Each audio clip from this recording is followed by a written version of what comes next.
Hello friends, welcome once again in Imperial classes. First of all, I will thank you that you have liking and subscribing my channel, and we have got a very tremendous response from your side. आप लोगों में से कुछ लोगों ने queries भी की, इसके लिए मुझे काफी अच्छा लगा, और कुछ लोगों ने क्वेरीज की कि we should learn about basics of English. So मैं आज आपके लिए लेके आया हूँ tenses. Now I am coming to the tenses part. इन टेंसेस को हमने 3 पार्ट्स में डिवाइड किया है. 3 पार्ट्स को हमने स्टेजेस वाइज डिवाइड किया है. That is a stage. इसको मैं लिख भी देता हूं. स्टेज, ये प्रेजेंट स्टेज है.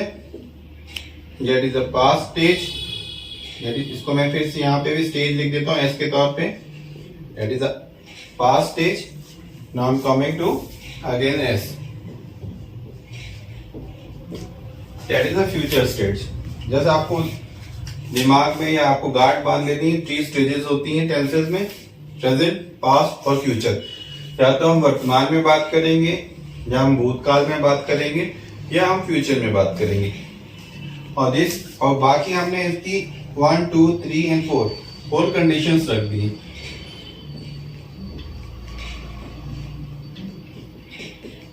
जैसे मैथ्स में फॉर्मूला होता है, इंग्लिश में भी यही फॉर्मूला है. 3 स्टेजेस, 4 कंडीशंस. तो प्रेजेंट की बात करें, प्रेजेंट में अगर हम इंडेफिनिट को लेते हैं, ये प्रेजेंट को मैंने उठाया और यहां पे रख दिया इंडेफिनिट के साथ. इसको या तो प्रेजेंट इंडेफिनिट बोला जाता है या सिंपल प्रेजेंट बोला जाता है. ये आपको याद रखना है. सिंपल प्रेजेंट और जैसे इंडेफिनिट का भाव है अनिश्चित. अनिश्चित कहने का मतलब हमें टाइमिंग का पता नहीं है, काम खत्म हुआ है कि नहीं हुआ, ये अनिश्चित है. इसी माने हम इसे अनिश्चित बोलते हैं. इसका सिंपल फॉर्मूला है subject plus verb plus s या es plus object. Simple sentence में हम ये बनाएंगे. निगेटिव सेंटेंस में फॉर्मूला है सब्जेक्ट प्लस डू और डज. ये हमेशा याद रखना है कि do is the original form of verb. अगर हम एस या ईएस उसमें ऐड कर देंगे तो वो डज हो जाएगा. इसी तरह वर्ब के साथ हम किसी भी कोई भी एस या ईएस ऐड कर देंगे तो वो सिंगुलर में यूज किया जाएगा, क्योंकि सिंगुलर के साथ एस या ईएस आएगा. डू को हम एस या ईएस रख देंगे तो डज हो जाएगा, वो सिंगुलर के साथ रखा जाएगा. सिंगुलर में Ram, Shyam, Geeta, he, she, it, they all are singular subject. I, we और प्लूरल यू के साथ हम ओरिजिनल वर्ब रखेंगे. जैसे आई गो, मैं जाता हूं. सिंपली मैं जाता हूं, तो that is why that is indefinite. अनिश्चित है, टाइमिंग का पता नहीं है. आई गो, वह जाता है. He goes. उसी तरह निगेटिव कैसे बनेगा? I do not go. Interrogative कैसे बनेगा? Do I go. उसी तरह वह अगर लगाया he does not go, does he go. इसमें बस हमने किया है ही है इसके साथ, तो गो के साथ हमने एस या ईएस लगा दिया है, तो goes. He does not go, does he go. तो that's all for present indefinite. Present indefinite is complete now. Simply अनिश्चितता का भाव है, काम को खत्म होने का पता नहीं चलता, इसलिए इसको हम इंडेफिनिट बोलते हैं. Now I am coming to past. मैंने पास्ट को उठा के इंडेफिनिट में रखा, तो पास्ट इंडेफिनिट. जो चीज हम प्रेजेंट में करते हैं वही अगर पास्ट में करेंगे तो उसको हम पास्ट इंडेफिनिट बोलेंगे. जैसे मैं जाता हूं, दैट इज प्रेजेंट इंडेफिनिट. मैं जाता था, दैट इज अनिश्चित. किसी टाइम पीरियड में मैं जाता था, कुछ टाइम का मुझे पता नहीं है, उस टाइम का मैंने मेंशन भी नहीं किया, तो आई वेंट. यहां मैंने लिख दिया. आई डिड नॉट वेंट नहीं कहेंगे, क्योंकि इसका सिंपल फॉर्मूला ये है. डिड के साथ हमेशा वर्ब की फर्स्ट फॉर्म होती है. इसका फॉर्मूला क्या है? सब्जेक्ट प्लस वर्ब की second form plus object. Okay. और निगेटिव में subject plus did not plus verb की फर्स्ट फॉर्म प्लस ऑब्जेक्ट. क्योंकि डिड ऑलरेडी एक सेकंड फॉर्म है, तो डिड के साथ हम वर्ब की फर्स्ट फॉर्म को ही रखेंगे, सेकंड फॉर्म नहीं रखेंगे. He went, he did not. Went मैंने लिखा है, बाद में मैंने काट दिया है, क्योंकि इसके साथ हम वर्ब की फर्स्ट फॉर्म रखेंगे. He did not go. उसी तरह अगर मैं बात करूं इंटरोगेटिव की डिड ही गो, और मैंने डिस्कस किया डिड आई गो। तो ये आपको समझ लेना है कि डिड के साथ हमेशा वर्ब की फर्स्ट फॉर्म ही आएगी। तो that's all for past indefinite. Now I am coming to future. Future को मैंने उठाया और इंडेफिनिट में रख दिया। अब जैसे मैंने भाव था आई गो, मैं जाता हूं। अब मैं फ्यूचर में डिस्कस करूंगा, मैं जाऊंगा। अब मैंने आपसे कहा, किसी ने मुझसे पूछा तुम अमीनाबाद गए थे, जाओगे? मैंने कहा अमीनाबाद में जाऊंगा, लेकिन मैं कब जाऊंगा, इस समय पे जाऊंगा, वो क्लियर नहीं, इसलिए इसको हम इंडेफिनिट बोल रहे हैं। तो I will go, the simple formula क्या है? Subject plus will plus verb की फर्स्ट फॉर्म या original verb plus object. Negative में हम बोलेंगे subject plus will, not plus verb की फर्स्ट फॉर्म प्लस ऑब्जेक्ट। कई चीजें बन सकती हैं। He will go, he will go, he will go. अब मैंने आपसे डिस्कस करना चाह रहा हूं, कई किताबों में विल और शैल में डिफरेंशिएट किया जाता है। आज की जो इंग्लिश है, मॉडर्न इंग्लिश में हर सेंटेंस के साथ आप विल लगा सकते हैं, लेकिन कुछ स्टूडेंट्स जो ओल्ड बुक्स के हिसाब से चलते हैं वहां शैल भी यूज किया जाता है। Shall we will discuss further. और ये याद रखना है, आज की डेट में आई वी यू सभी के साथ विल आप लगा सकते हैं इन स्पोकन इंग्लिश। कुछ कॉम्पिटिटिव एग्जामिनेशंस में आज भी फाउंडेशन रहती है शैल की। मैंने अभी इंडेफिनिट खत्म किया। अनिश्चित फ्यूचर, अनिश्चित प्रेजेंट, अनिश्चित past, that is for indefinite. Now I am coming to continuous. जैसे नाम सजेस्ट करता है, कॉन्टिन्यूअस, जारी रहना। इसको मैं लिख देता हूं, जारी रहना।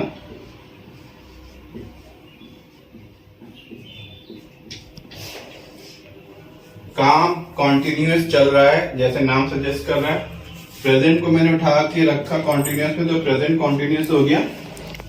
मैं पढ़ा रहा हूं, क्रिकेट मैच चल रहा है, बच्चे खेल रहे हैं, दैट इज कॉन्टिन्यूअस। आपके दिमाग में यही आ जाएगा, कॉन्टिन्यूअस है। इसका फॉर्मूला सिंपल ये है, subject plus is are am plus verb ING plus object. और नेगेटिव में हम बोलेंगे subject plus is are am plus not plus verb ING plus object. I am going, मैं जा रहा हूं। आई एम नॉट गोइंग, मैं नहीं जा रहा हूं। Am I going, am I going, क्या मैं जा रहा हूं? इसमें बस ये पता चल रहा है काम चल रहा है, लेकिन कौन से समय पे चल रहा है ये नहीं पता चल रहा भाव। इसको मैं डिस्कस करूंगा क्योंकि इसकी भी काफी एलोबरेशन है। द सेम थिंग मैंने पास्ट को उठा के रखा कॉन्टिन्यूअस में, that is goes to past continuous. अब क्या हुआ? Subject plus was verb plus verb ING plus object. इसका फॉर्मूला है इसी तरह जैसे मैंने बोला, ही इज गोइंग, वे जा रहा था हो जाएगा, he was going. He was not going, was he going. उसी तरह इसको मैंने ले लिया, इसके साथ लगेगा वॉज वर्ब, तो वी है, वी के साथ लगेगा verb. We were going, we were not going, were we going. So today ये डिस्कस किया पास्ट कॉन्टिन्यूअस, भूतकाल का जारी रहता हुआ समय। Now I am coming to future continuous. भविष्य में काम का जारी रहेगा। जैसे किसी से पूछा क्रिकेट मैच के बारे में, कल रोहित शर्मा खेल रहा होगा, लेकिन हम कल ना डिस्कस करें, ये बोल दे वो खेल रहा होगा, किसी भाव में हमने बोला तो ही विल बी प्लेइंग। हमें मालूम है नहीं है किस टाइम पे खेल रहा होगा, किस समय पे खेल रहा होगा, लेकिन वो काम जारी रहेगा इन फ्यूचर। तो इसका फॉर्मूला क्या है? Subject plus will be plus verb ING plus object. उसी तरह नेगेटिव में subject plus will not be plus verb ING plus object. He will be going, he will not be going, will he be going.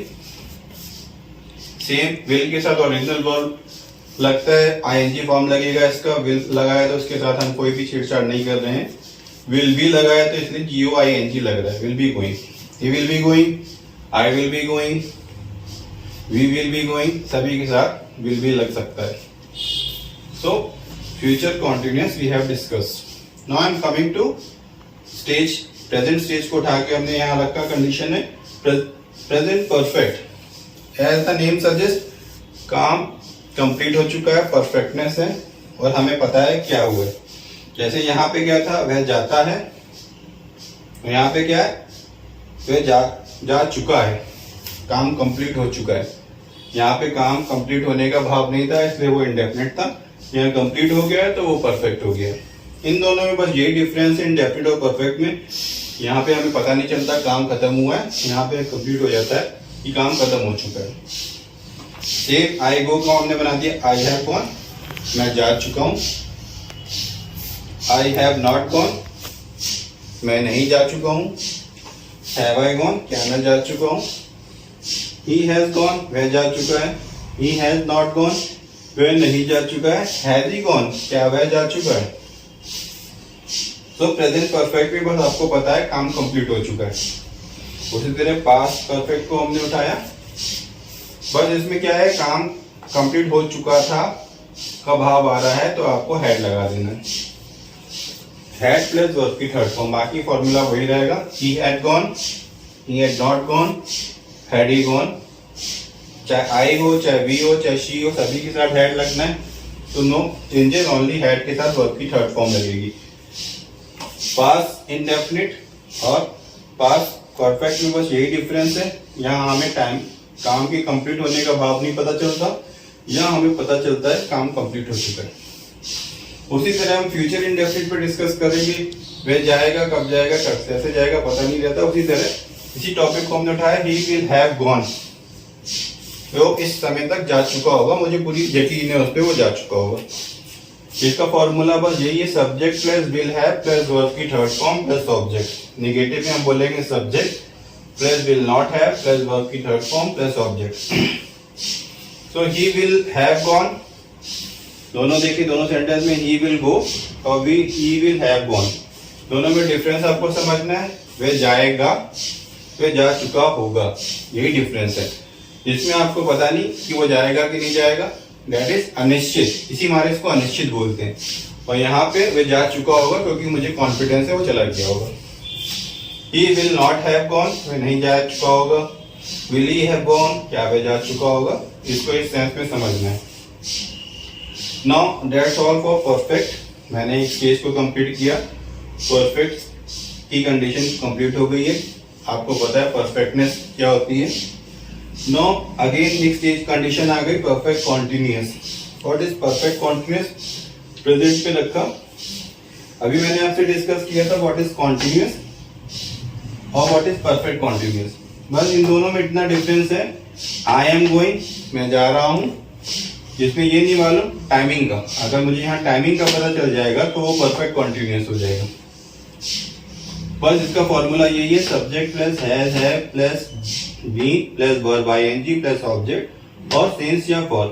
Negative में हम बोलेंगे subject plus have plus not be plus verb ING plus object और since और for. ऐसे I am going present continuous है।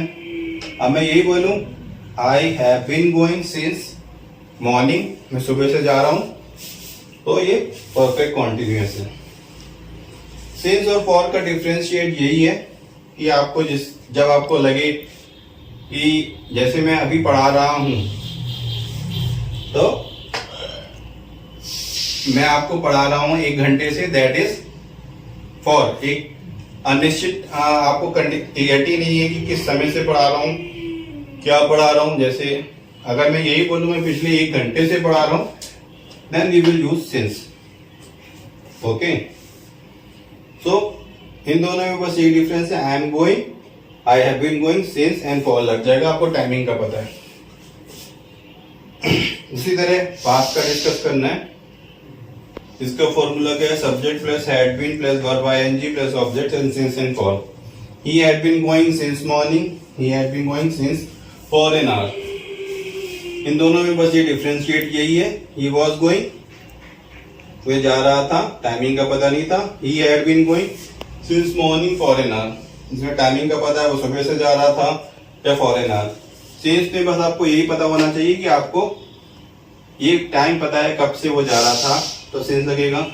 और for तब लगेगा जब आपको टाइमिंग की क्लियरिटी नहीं है, 1 घंटे से काम कर रहा है, 1 हफ्ते से काम कर रहा है, तो आपको क्लियरिटी नहीं है, then we will use for. He had been going since and morning for an hour. Had he been going since morning for an hour?